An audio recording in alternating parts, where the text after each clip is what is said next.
tomar decisiones. Sí, Buenos días. muy buenos días. Pues efectivamente la desinformación y el desconocimiento es sumamente amplio, no solo para la población en general, sino incluso al mismo gremio médico, ¿verdad? A mí me preocupan muchísimo las declaraciones del presidente del Colegio de Médicos y Cirujanos diciendo que es solo cuando está en peligro la vida de la mujer. Y yo he estado con él y hemos hablado de que incluso el Código Penal en el artículo 121 habla de salud. Entonces, ¿de dónde sacan esta idea de que es solo vida? No sé, porque jurídicamente eso no es así. Y ustedes pueden buscarlo en Google, ¿verdad? Para no complicarse mucho el Código Penal, y es muy específico, y de ahí es donde surge la necesidad, digamos, o el motivo de la campaña que lanzamos desde Acceder, que se llama Salud y Vida 121, para que la gente pueda tener acceso, ¿verdad? Y que diga, ¿qué es ese 121? ¿De dónde se inventaron el 121? Bueno, del Código Penal, que tiene una vigencia de casi 50 años, pero en 50 años no ha sido implementado de la forma en que tiene que ser. Entonces, en ese sentido, pues realmente la lanzamos para informar, insisto, no solo a la población en general, sino incluso al mismo gremio médico y a algún personal o agentes de Estado que parece que siguen, ¿verdad?, arrastrando ese desconocimiento. No sé si a propósito o si de verdad es que no queda claro, pero si no queda claro, entonces necesitamos seguir insistiendo. Alejandro Marín, médico especialista en bioderecho, retomando lo que decía Larisa Arroyo, ¿hay desconocimiento, hay desinformación? ¿Qué es lo que pasa en el gremio médico? Porque uno entiende que la ciudadanía en general conozca poco sobre el tema, pero ¿qué está pasando en la comunidad médica costarricense? Buenos días. Bueno, buenos días. Muchas gracias por la invitación. Sí, es claro que aunque los médicos se forman en ética, porque en la mayoría de las universidades se dan cursos de ética, yo soy profesor de ética y entonces pues les doy todos los pormenores de lo referente a este y otros temas. Pero sin embargo, es tal los mitos que pueden surgir en torno a diversos temas que tienen que ver con bioética y bioderecho, que esto a nivel del estudiante lo tiende a confundir, porque el paradigma permea tanto en la sociedad que llega a confundir. Recientemente se hizo un estudio, por ejemplo, sobre anticoncepción de emergencia, y se le preguntaba a los farmacéuticos y médicos si la pastilla era abortiva, y ellos decían, desconozco el mecanismo de acción, pero sí lo es. Entonces, si ustedes conocen el mecanismo de acción, ¿cómo puede afirmar que es algo abortivo? O bien, otros respondían, sí, conozco el mecanismo de acción y es abortivo. Entonces, vea usted cómo se confunden los términos y los conceptos. Entonces, hay que ir luchando poco a poco desde el ambiente académico y obviamente desde las instituciones que regulan estos temas para seguir permeando y evitar que estos mitos y estos malos conceptos pues obviamente afecten a la atención de las personas. Tenemos también en la mesa a Montserrat Solano, que la tenemos para otro tema, pero aprovechando que está acá, vamos pues a hacer la parte de esta conversación. Se lanza una campaña, buenos días Montserrat, defensora de los habitantes. Gracias. Se lanza una campaña por parte de grupos de la sociedad civil para decirle a la ciudadanía, esto es legal, está en nuestras leyes, para informar a la gente de que se puede hacer. Y hablamos de la dificultad y la desinformación incluso en el gremio médico. ¿Cuál es la posición de la Defensoría sobre este tema propiamente? Y tal vez la preocupación de que se conoce poco sobre este tema y que la gente sabe poco. Bueno, precisamente, primero muchísimas gracias, un placer compartir con ustedes.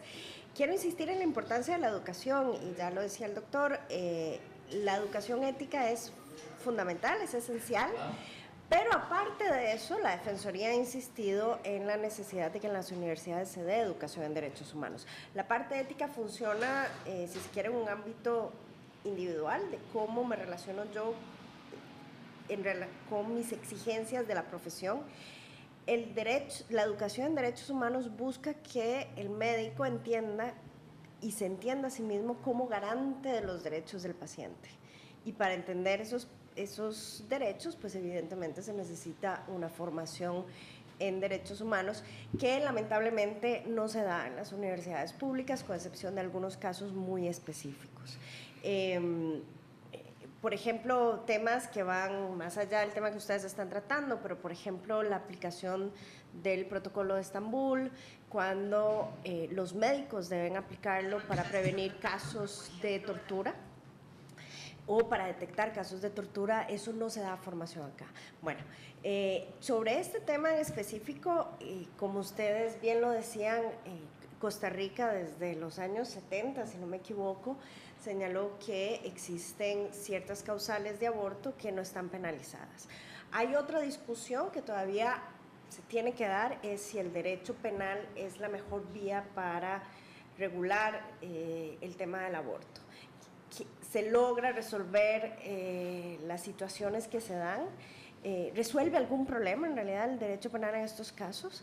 Bueno, pero eso ya es, digamos, aparte. Lo cierto es que nuestro derecho penal permite el aborto en algunas causales específicas en relación, sobre todo cuando está en riesgo la salud y la vida de la madre.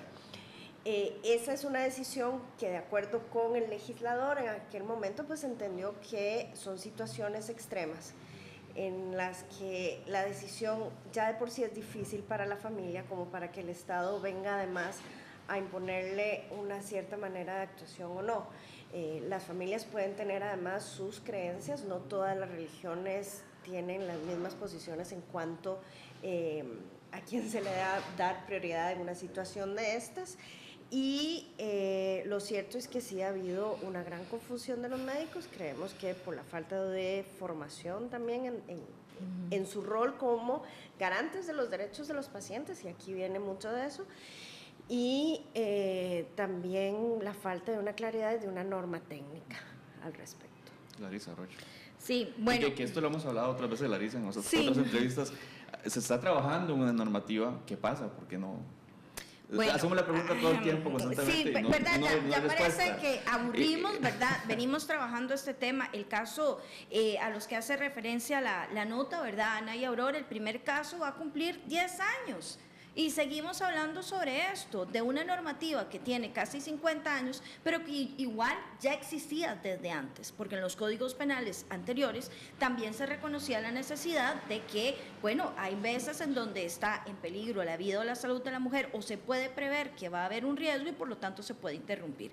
Entonces, todas estas campañas que hemos venido, incluso en uno de los medios que nos publicó la campaña, pusieron un video que es totalmente falso, ¿verdad? Tratando de alguna manera seguir mintiendo sobre lo que significa el aborto. El aborto médico, el aborto medicamentoso además es seguro y es muchas veces imperativo que se haga o se realice para que la mujer pueda mantener su vida y su salud. Ahora, en esto quiero ser muy enfática.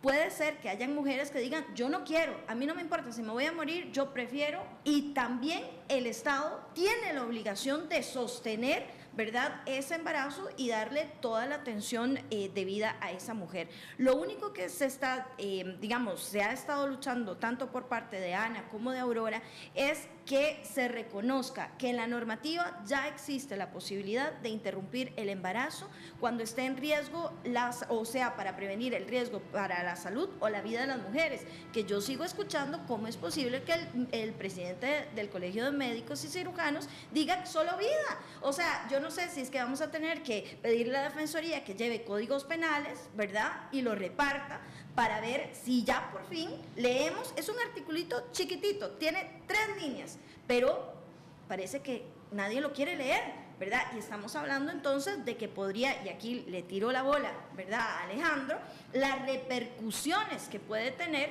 que un doctor o una doctora diga, no, a mí me parece que eso no es lo que hay que hacer, y no lo haga, y que haya una afectación a la vida o a la salud de las mujeres, ¿verdad? Doctor Alejandro Bani. Sí.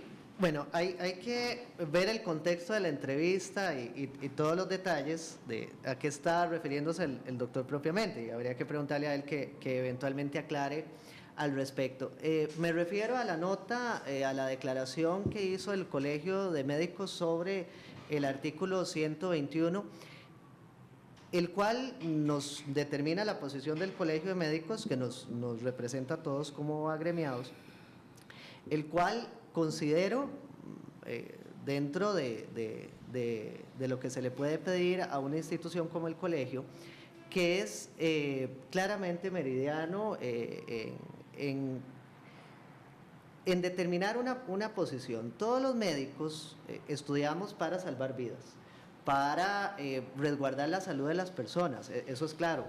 Nunca he conocido un sociópata tal que diga estoy estudiando para agredir a una persona. Entonces, cuando uno escucha de que hay instituciones, la Iglesia Católica y otras, que hacen llamados a que los médicos nos firmemos como médicos por la vida, yo creo que los 14.000 o 15.000 médicos que estamos registrados deberíamos de firmar, porque todos estudiamos para resguardar. Desgraciadamente, como bien aclara la declaratoria del colegio, la biología humana es tal que se presentan, desgraciadamente, durante la gestación, patologías que requieren medidas extremas. La Caja del Seguro, por ejemplo, en el año 2014 realizó 8 interrupciones terapéuticas del embarazo, en el año 2014 hizo 2. Por dicha, son pocos los casos. La mayoría de los embarazos transcurre con casi total normalidad. Pero es por estos casos que requerimos esa norma. Entonces, si vemos y analizamos la declaratoria del colegio, establece que pues, hay que resguardar la vida, ojalá de los dos, si es posible. Si médicamente no se puede, prima el principio del doble efecto. Entonces, ahí es cuando ante una enfermedad trofoblástica, una diabetes gestacional, cualquier entidad patológica que pueda afectar, pues habrá que darle el tratamiento a la madre y eventualmente, si esto conlleva la pérdida del embrión o del feto, pues tenemos que resguardar la vida que tengamos más segura, ¿verdad? Entonces, yo creo que si vemos esa declaración, establece que hay que luchar en la medida de lo posible de donde la ciencia esté avanzada para resguardar, pero no podemos definitivamente, como pasa en el caso de El Salvador, de México, dejar que una madre muera por no darle el tratamiento porque está en un estado de gestación. Muy brevemente, entonces, ya para concluir, Larisa, la campaña, grandes rasgos, nada más retomarlo, ya para concluir. La campaña, para cerrar, se llama Salud y Vida 121 y es para decirle a las mujeres que no están solas, que en el caso de la Asociación Ciudadana Acceder estamos ahí para acompañarlas. Si les deniegan un aborto terapéutico, muchas veces ni siquiera saben que existe, y que puedan pedirlo, y que si se lo deniegan puedan llegar a acceder. Y aprovecho que está la defensora de los habitantes aquí también para decirles que pueden ir a la defensoría e interponer, ¿verdad?, esa denuncia, porque la defensoría tiene la obligación y ha hecho un gran trabajo en ese sentido de darle seguimiento particularmente a los servicios públicos de salud, ¿verdad?, en el cumplimiento de esos derechos humanos. Bien, muchísimas gracias, Larisa Arroyo, abogada en Derechos Humanos y vocera del Grupo Acceder, y Alejandro Marín, médico especialista en bioderecho. Nos quedamos con la defensora de los habitantes, porque ella viene a hablarnos justamente del reporte anual, el tercer reporte anual del índice de transparencia en el sector público hecho por SICAP de la UCR y la Defensoría de los Habitantes. Doña Montserrat, muchísimas gracias por estar acá. Gracias. Bueno, cuéntenos cuáles fueron los resultados de este tercer reporte anual del índice de transparencia en el sector público, donde se destaca, Montserrat, que el organismo de investigación judicial fue la institución pública mejor evaluada. Pero bueno, la dejamos a usted que nos dé más detalles. Primero, buenos días nuevamente. Buenos días de nuevo, muchísimas gracias y un gran saludo a quienes nos miran hoy, esta mañana, y nos acompañan. Bueno, este es la tercera entrega, la tercera versión del índice de transparencia. Hace 3 años comenzamos precisamente con la idea de tener algo que motive a las instituciones públicas